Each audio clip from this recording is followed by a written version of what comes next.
경제와 민사작전의 임무를 훌륭히 완수하실 분입니다. 최종원 수석연구원님 앞으로 모시겠습니다.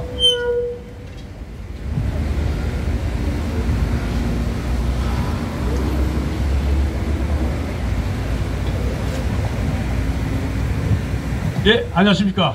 반갑습니다. 저는 5.18 당시에 24단 62연대 이중대장을 했던 그 당시 대위였습니다. 최종원 대위였고요. 현재는 5.18 역사연구원의 선임연구원으로서 5.18의 진실을 탐구 작업을 하고 있습니다. 오늘 제가 말씀드리고자 하는 것은 광주 5.18 당시에 많은 사건들이 벌어졌지만 그 중에서 대표적인 게릴라 전술이었다고 봅니다만은 오인사격 문제가 있습니다. 오인사격이 이제 5월 24일 날 주남마을에 있던 11공수 여단 61대, 63대대가 비행장으로 전부 광주 비행장으로 철수해서 모이라는 명령에 따라서 이동하게 되었습니다. 이동하는데 광주 남쪽에 보면 이제 금당산, 효덕동이라는 데가 있습니다. 효덕동, 송암동. 그러니까 효덕국민학교 앞을 지나가면서 송암동이 되는데 금당산 하단에 이제 매복조와 고병학교 교도대가 파견이 나가 있었습니다. 물론 그 장소는 그 이전에 5월 22일 날에도 24단 61년대 2대대에서 도로 봉쇄를 하고 있다가 총격전이 벌어졌던 곳입니다. 바로 그 장소에서 우리 계엄군 장병들의 무려 10명이 많은 그 장병들이 전사하셨습니다. 오늘 그 자세히 설명을 드리는데 그 당시에 그 고병학교 교도대가 90mm 무반동총을 갖고 갔습니다. 90mm 무반동총하고 기관총. 기관총과 무반동총 4발을 발사해서 장갑차가 완전히 파손됐죠.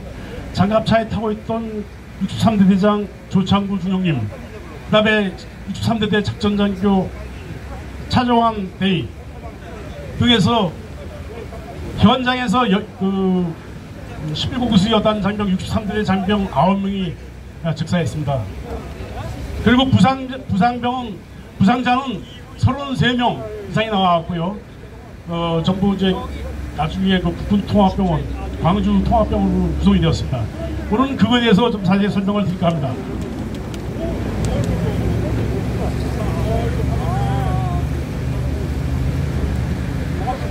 아, 5.18 당시에 방금 말씀드린 우인사격 현장은 광주에서 남평을 거쳐 나주를 거쳐서 하는 광주 목포 간 도로상에서 있는 도로입니다. 국토 일본 도로입니다. 이것이 여기서 오인사격이 벌어지기 전에 이제 그 당시 5.18 상황을 보면은 5월 18일에 시작된 소요는 21일 이제 시민들의 무장으로, 물론 무장이 그전도 돼 있었습니다. 근데 전면적인 무장이 아니고 5월 20일부터는 전면적인 이제 무장으로 희생이 격화될 상황이 되었습니다. 그래서 계엄군 부대는 이제 전부 외곽으로 철수해서 도로 봉쇄 위주로 이제 작전을 하고 있었고요. 그 다음에 3, 4일 지나니까 이제 광주 시민들이 생활 필수품, 생필품이 부족하고 상가 필수 등 치안 혼란이 가중되기 때문에 이제 광주 당시 해방구였지요. 5월 21일 이후에 그 시대가 해방구가 되는데 조기에 광주를 회복하기 위해서, 수복하기 위해서 그런 과제가 놓여져 있었습니다. 그러면서 5월 24일까지 탈취당했던 총기 5,400정 중에서 한 60% 3,300정이 회수됐으나 일부 강용파들이 저항하자 도둑이 이제 진압작전을 할 수밖에 없는 그런 상황이 되었습니다. 그래서 전교사는 도청 수복과 시내 수복을 하기 위해서 24일날 외곽에 있던 주남마을 앞에 있던 11공수여단을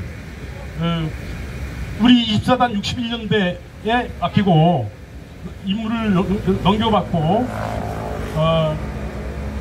비행장으로 철수하게 돼 있었고 3공수여단은 62년대가 이제 광주 교도소로 상공수가 교도소를 이제 경비하고 있었는데 24단 62연대가 교도소 경계 임무를 인수받았습니다. 어떻든 비행장으로 이동명이 늘어졌는데 이 비행장 이동 가는 도중에 바로 이제 799수여단 63대대 장병들을 많은 희생을 이제 보게 된 것인데 요거 오인 사격에 대한 것을 뒤에 보시면은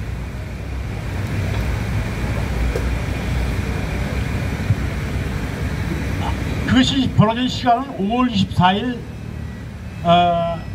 2시경 2시 못 미쳐로 이제 보고 있습니다. 5월 14일 백주 대낮에 어떻게 속아서 송암동에서 오인 사격을 했느냐. 첫 번째는요, 이 전교사에서 보병학교 교도대가 파견 나갈 때 그 지역에는 24단 61연대가 있었는데 인수받기 위해서 나갔던 것입니다. 근데 전교사에서 이제 이런 첩보 제공을 합니다. 익명의 시민이 전투복을 입은 미상제보자죠. 전투복을 계엄으로 위장해서 시민군이 송암동 지역을 강압 탈출하는 첩보를 받고 배치되어 있던 이제 부하교도대가 나가 있었지요. 그 당시에 장갑차를 타고 보니까 무방장총을 배치를 시켰다고 보병학교 교수부장이 얘기했습니다. 일반 소총으로는 상대할 수가 없으니 90mm 무방장총을 휴대하고 나가라, 이런 지시를 했습니다. 첫 번째 지금 보시면은 이제 전교사에서 첩보 제공한 내용, 첩보 받은 것을 갖다가 그대로 이제 전달한 것입니다. 보병학교를 통해서 이제 파견당한 부대한테 1차적으로 한번 잘못된 정보를 이제 준 것입니다. 그다음에 무작위 시민이 이제 선두가 우리 공수부대의 선두가 교독국민학교 주다마을에서 용산동 진월동을 거쳐서 오게 되면은 교독국민학교 앞에 상거리를 통과하게 됩니다. 교독국민학교 상거리 통과하면서 송암동이 되는데 그 사이 구간 금강산 하단에 있던 매복되어 있던 교도대가 사격을 하게 되는데, 먼저 그 이전에 공수부대가 교독국민학교 교독 상거리에 도착하기 전에 백운동이라면 이제 교독국민학교 상거리의 우쪽 시대 쪽에 있는데, 거기서 계엄군 시민분들이 차량을 타고서 7명이 교독국민학교 앞에서 내렸습니다. 와서. 그래서 그 사람들이 이제 사격을 하게 됐는데, 먼저 선제 사격을 했다고 합니다. 그거는 전남대 5.18 연구소의 자료를 보시면은 나오는데, 거기서 부상당한 김문수라는 당시에 초등학생의 형이 증언을 합니다. 선제 시민 사격했다고. 그 당시 백운동에서 왔던 사람들이 선제 사격했다고 증언하고 있고, 또 한 분도 또 증언을 이렇게 합니다. 둘이서. 그래서 먼저 이제 사격을 유도해서 이렇게 하는데, 11구수가 이제 진행을 하게 되겠습니다. 소동 상고리를 지나서 송암도로 가는데, 그 앞에 먼저 2차적으로 이제 역정보를 또 주는 것인데, 공수부대가 도착하기 전에 오토바이 탄 시민 2명이 매복조한테 이제 알려주는 것이죠.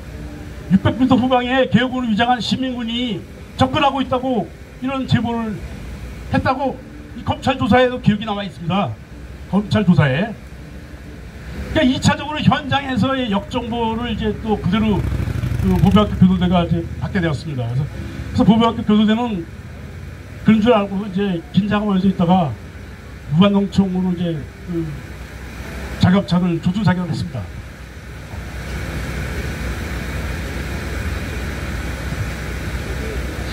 이 요도를 보시면 이제 여기 밑에 걸 보시면 이게 옛날 당시 80년대의 지도입니다. 여기 지금 포인트 끝이 지금 교독국민학교 되겠습니다. 그리고 이 교독 상거리가 요 상거리인데, 주나마을은 이제 이쪽에 있습니다. 화성 방면 쪽에 주나마을인데 이렇게 가다 보면 용산동을 거쳐서 요 진월동을 거쳐서 교독동 상거리를 거쳐서 이게 이 일대가 송암동입니다. 그리고 그 송암동 일대에는 금산산이라는 300m 정도 되는 산이 하나 있고요. 그 맞은편에는 조그만 야산, 또 한 100m 이내의 야산들이 있습니다. 바로 이 지역에 이제 매복조가 이제 있으면서 있던 것이요. 보구수 부대가 오면서 바로 이 상거리부터 요 송암동 효천역 사이 요 지점에서 우발녹청 4발을 맞게 되었던 것입니다. 그리고 상봉수 여단은 이제 교도소에서 첫수하고 있고, 근데 첫수하기 전에 그날 아침에도 광주 톨게이트에 의해서 광주 톨게이트를 기갑학교가 경계를 24단으로부터 인수를 받았습니다. 그래서 기갑학교가 거기를 이제 통과하던 32사단 96년대 3대 장병 한 30명가량 되는 병력이 통과하다가 또 5인 사격이 기갑학교와 31사단 장병 간에 사격이 있어갖고서 당시에 3명의 장병이 희생이 되었고 또 10명이 부상당하고 일반 시민도 2명이 사망을 했습니다.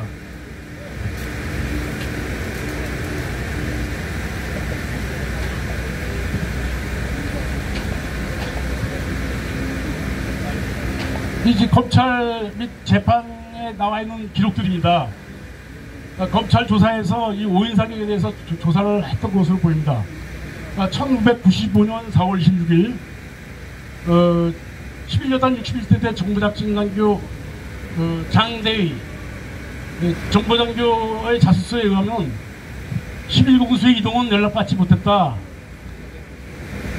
멀리서 총성이 나는데 오토바이 탄 남자 2명이 북도들이 군복을 입고 군트럭을 탈취 사격을 하면서 오고 있다고 당시 고등학교 교도대에 있던 지휘관한테 들은 얘기를 기술을 한 것이고요. 그러면서 기장하고 있던 차에 매복 습격이 이제 된 것입니다. 이게 이제 5.18 사건 검찰 수사 기록에 기록이 되어 있습니다. 그러니까 재판 결과에 의하면 1996년 10월 14일 5.18 특별법 재판 22차 공판에서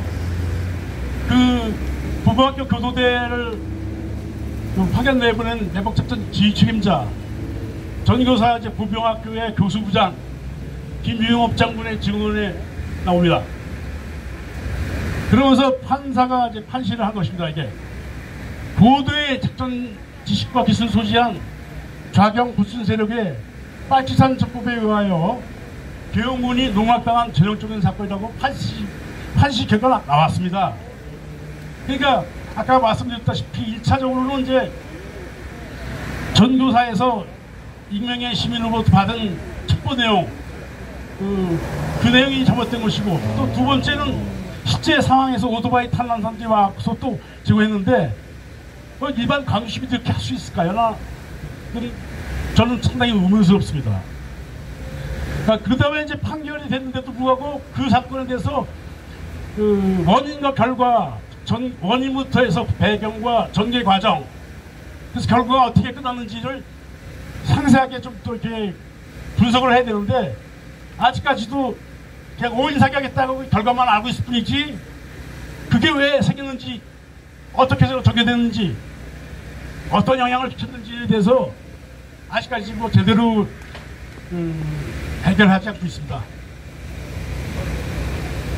5월 6일 국방부 앞에서 시위를 했습니다만 5.18 진상규명특별법 제3조 9호에 의거해서 북한군 개입 여부에 포함하여 조사하도록 신청했습니다. 이 5인 사격 관련을 정확히 조사해달라고 국방부에 이제 진정서를 제출했습니다.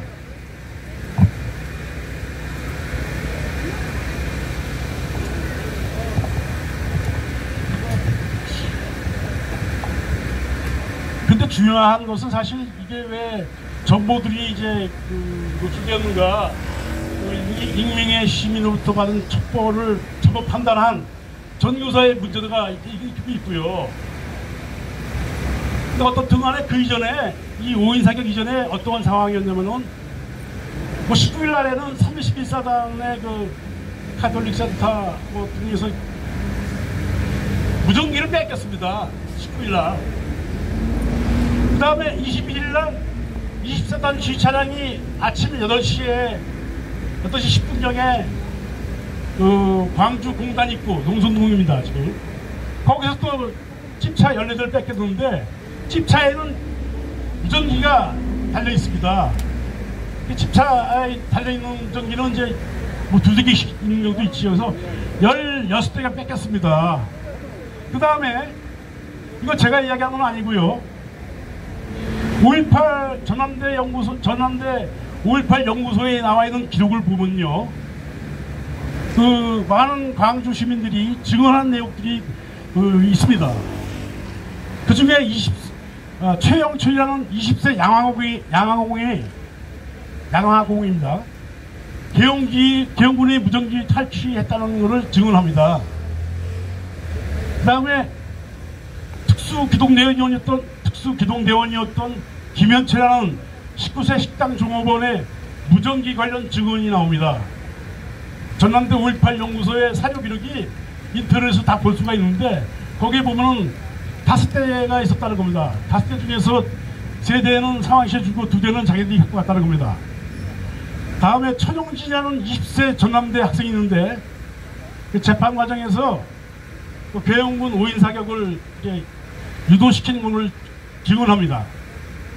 그 다음에 조선대 수위가 증언하는데 5월 21일 날 공수부대를 철수했는데 그 다음날 22일 아침에 보니까 조선대 수경하고 있던 11공수단이 사라졌거든요. 사라지면서 아마 그 21일 날 이제 철수했으니까 철수할 때 제대로 물건을 챙기지 못했습니다. 제가 보기에 너무 급박해갖고요. 그래서 거기서도 또 무전기를 뺏겼다는 게 나오고요. 그 다음에 김윤기라는 24세 전남대 법대생이 도청 경비 중에 예비군 차림의 남자가 무전기에 이제 주파수가 일치해야만이 들을 수가 있습니다. 그 주파수 조정에서 계엄군의 그 통화 내용을 도청하고 있다는 것을 증언하고 있습니다.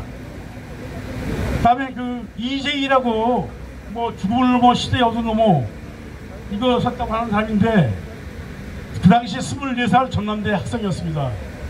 이 이재희의 증언에 의하면은 통신병이었다는 한 예비군에게 계엄군 작전 사항을 점검하고 외곽과 연락 업무를 부여하는 그런 관련 증언을 했습니다. 거기에 보면 무전제 감청이죠.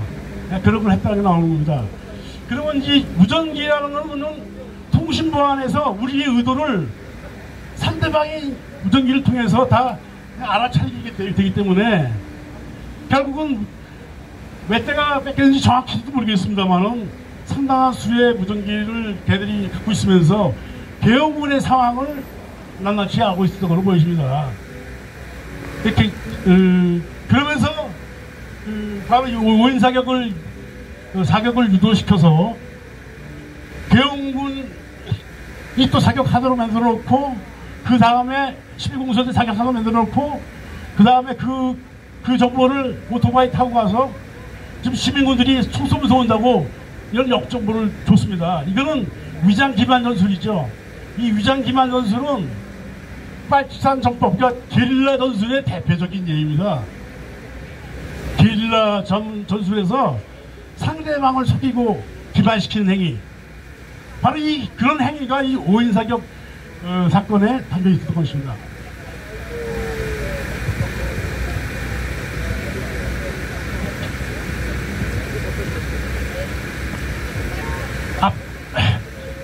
앞서서 전교사가 그러한 첩보를 받았을 때는 정확한 입체적인 정보 판단을 해야 되는데 그대로 그 하급 부대에 전달해 버렸으니 그런 정보 판단이 부실했다는 것입니다. 부기동계에게 정보 노출됐다는 것이고, 또한 그러한 부대 이동 명령을 내렸으면은 흔히들 보실 겁니다. 부대 이동을 하게 되면은 주요 도로상의 교통 통제점마다 장병들이 나가서 안내를 합니다. 근데 그런 것도 없었습니다. 이 이동로상의 주요 포인트별로 교통 통제를 하면서 그 안내병을 배치시켜야 되는데 그런 것도 안 했고, 그 다음에 그 관련 서로 그 이동로상에 관련되는 경계부대가 있으면은 그 공수부대가 통과한다, 몇 시간에 통과하니까 그렇게 하고 있어라고 그 경계부대에 알려줘야 되는데 그걸 몰랐다는 거예요, 그 보병학교 교도대가. 그래서 보병학교 교도대는 시민군이 그 무장해서 사격하면서 보니까 이게 저 폭도들인 줄 알고서 사격했다는 거 아닙니까? 개헌군이었는데. 그래서 사실은 보안과 경계 관계된 보안 문제가 상당히 이제 잘못된 거라고 보는데, 어쨌든 간에 이 개헌군 송암동 오인사계 6대 미스터리는 아까 말씀드렸지만 5월 23일 13시경 교독초등학교 인근의 하차에서 공수부대에 선제 사격한 7명의 무장시민군의 정체는 무엇이냐, 또 당시 매복했던 보병학교 교도대에게 600m 후방에 개헌군 복장의 시민군들이 장갑차와 트럭에 탑승해서 사격하면서 접근하고 있다고 제보한 이 오토바이 탄 남자 2명의 정체는 누구냐, 조사해 주길 바랍니다. 이거. 그래서 이 7명과 그 백운동 로타리에서 군용 트럭을 타고 온 7명과 오토바이 탄 2명, 9명, 그 사람들이 어떻게 개헌군의 이동 정보를 알고서 그걸 활용할 수 있었을까? 누가 정보를 제공했는가, 그 사람들한테. 그 당시에 뭐 도청에서 작전 상황실이 운영됐다고 합니다. 무전기도 많다 보니까 이제 가운데 있으면서 현장에 나가는 무전기 교신하면서 당시 시민군에 통제됐던 도청 상황실 근무자들은 누구냐? 1996년 10월 14일 5.18 특별재판 22차 공판 이후 왜 추가 조사를 하지 않고 완결하지 않고 현재까지 미제 사건으로 남용하자 있는 배경은 무엇이냐 봐요. 지금까지. 그 다음에 이제 11구수의 지휘관들 사망자 부상자가 이렇게 많았는데 63대 때는 38명과 10명, 9명이 전사했는데 전력 상실이에요. 그 부대에 반은 안 되지만 반 가까이 전력 상실입니다. 그러면 상당한 큰 피해를 봤는데 이 지시를 맡길 노력을 계속 해야 되는데 작업 지휘관이든 개헌 사령부에서 좀 해야 되는데 그냥 유야무야 넘어간 같이 보여집니다. 그냥 결과만 받아들이고 넘어갔습니다. 그냥 결국은.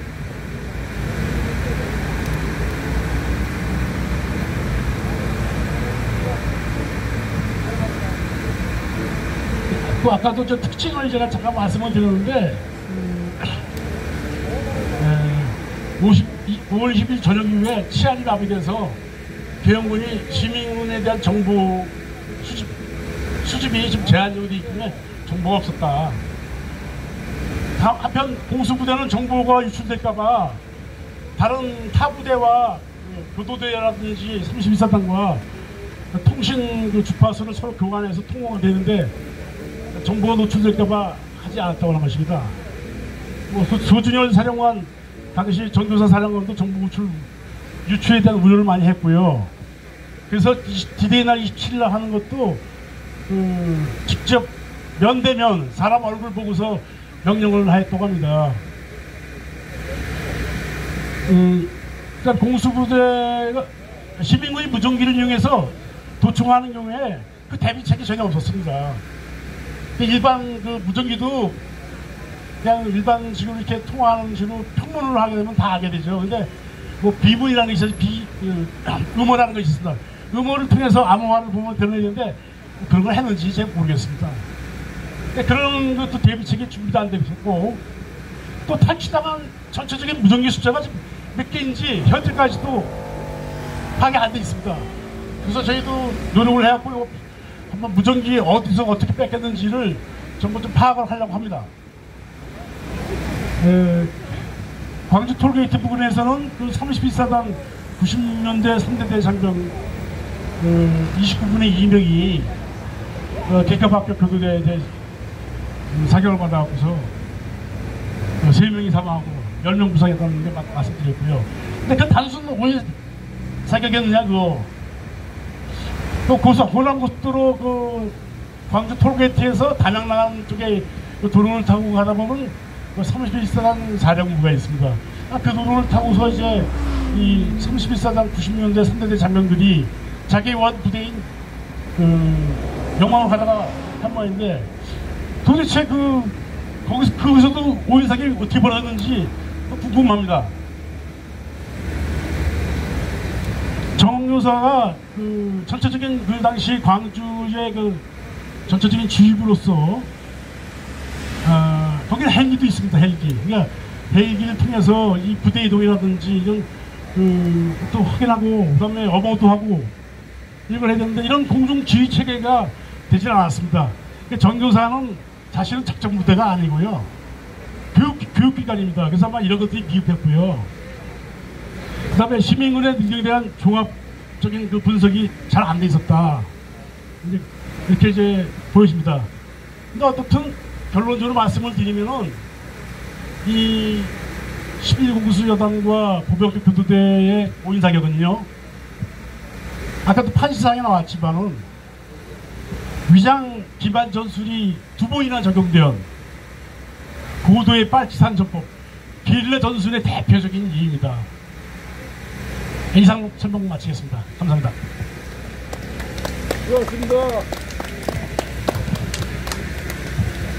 네, 수고하셨습니다.